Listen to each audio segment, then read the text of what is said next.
नमस्कार दोस्तों, हमारे YouTube चैनल सनातन धर्म में आपका हार्दिक स्वागत है। आज हम जानेंगे शैव तथा शाक्त दर्शन के बारे में। इसी के साथ आगे बढ़ते हैं। वैदिक और अवैदिक दर्शनों के अतिरिक्त भारतीय दर्शन परंपरा में एक तीसरी धारा शैव तथा शाक्त संप्रदायों की प्रवाहित होती रही है। कुछ रहस्यमय साधना के रूप में होने के कारण यह वैदिक और अवैदिक धाराओं के संगम में कुछ सरस्वती के समान गुप्त रही है, किंतु प्रत्यक्ष उपासना के रूप में भी शिव की मान्यता बहुत है। प्राचीन ऐतिहासिक खोजों से शिव की प्राचीनता प्रमाणित होती है। गांव-गांव में शिव के मंदिर हैं। प्रति सप्ताह और प्रति पक्ष में शिव का व्रत होता है।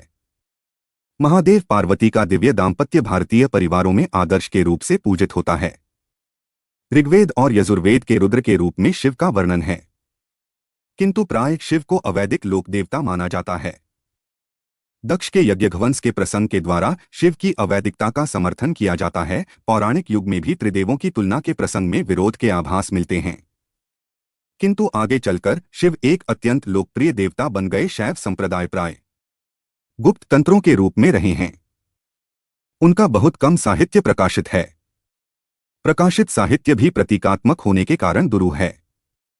शैव परंपरा के अनेक संप्रदाय हैं।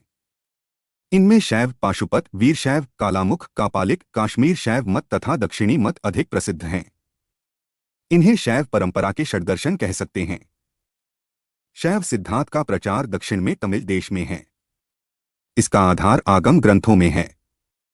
14वीं शताब्दी में नीलकंठ ने ब्रह्मसूत्रों पर शैव भाष्य की रचना कर वेदांत परंपरा के साथ शैव मत का समन्वय किया। पाशुपत मत नकुली पाशुपत के नाम से प्रसिद्ध है। पाशुपत सूत्र इस संप्रदाय का मूल ग्रंथ है। कालामुख और कापालिक संप्रदाय कुछ भयंकर और रहस्यमय रहे हैं। काश्मीर शैव मत अद्वैत वेदांत के समान है। तांत्रिक होते हुए भी इनका दार्शनिक साहित्य विपुल है।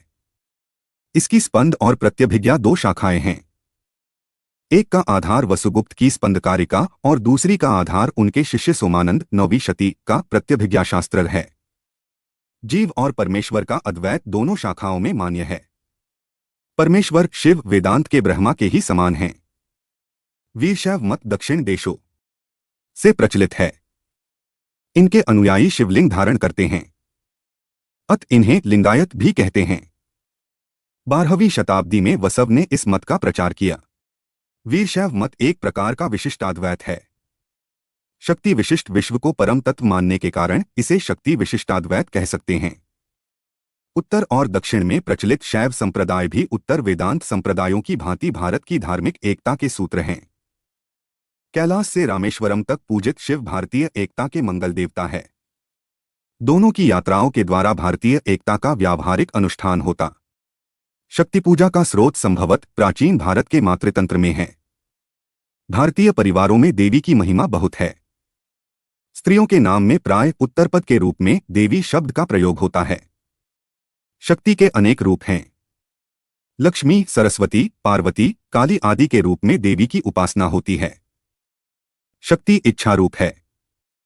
शिवसूत्र में इच्छा शक्ति को उमा कुमारी का रूप दिया है। इच्छा शक्ति उमा कुमारी पर तत्व के चिन्मय रूप में इच्छा शक्ति का समन्वय शक्ति दर्शन का एक महत्वपूर्ण पक्ष है। धन्यवाद। कल हम जानेंगे पुनर्जन्म के बारे। वीडियो में बसे इतना ही। कल मिलते हैं एक और नई वीडियो के साथ। तब तक के लिए धन्यवाद। डिस्क्लेमर: इस लेख में निहित किसी भी जानकारी, सामग्री, गणना की सटीकता या विश्वसनीयता की गारंटी नहीं है। विभिन्न माध्यमों, ज्योतिषियों, पंचांग, प्रवचनों, मान्यताओं, धर्मग्रंथों से संग्रहित कर ये जानकारियां आप तक पहुंचाई गई हैं। हमारा उद्देश्य महज सूचना पहुंचाना है। इसके उपयोगकर्ता इसे महज सूचना समझकर ही लें। इसके अतिरिक्त इसके किसी भी उपयोग की जिम्मेदारी स्वयं उपयोगकर्ता की ही रहेगी।